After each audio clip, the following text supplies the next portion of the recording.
Congressman Kennedy had a 30-minute meeting with relatives of the Birmingham Six. Also there were deputies David Andrews and Síle de Valera representing the Taoiseach, and Limerick Mayor Gus O'Driscoll representing the Fine Gael leader. The congressman gave his reaction to the refusal of the British authorities to allow him access to the Birmingham Six.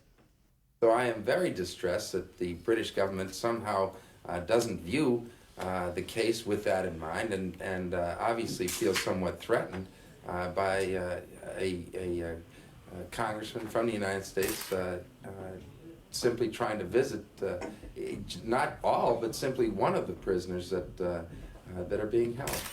Later, he outlined the status of the proposed Washington hearings. We hope to invite members of the British Parliament as well as interested parties to Washington to have a clear airing of the facts involved in this case.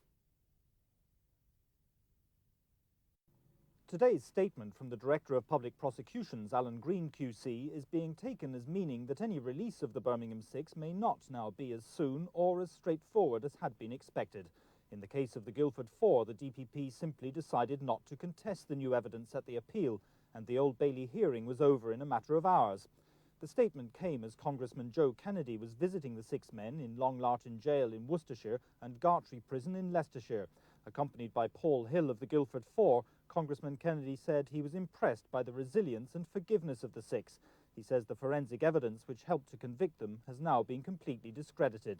It also debunks the whole confessions and says that the confessions themselves have been tampered with, that the pages were taken out, other pages were inserted, all done by these new tests that are available to governments around the world. 3 months ago, the former Home Secretary David Waddington referred the case back to the Court of Appeal after analysis of confession documents cast new doubt on the convictions.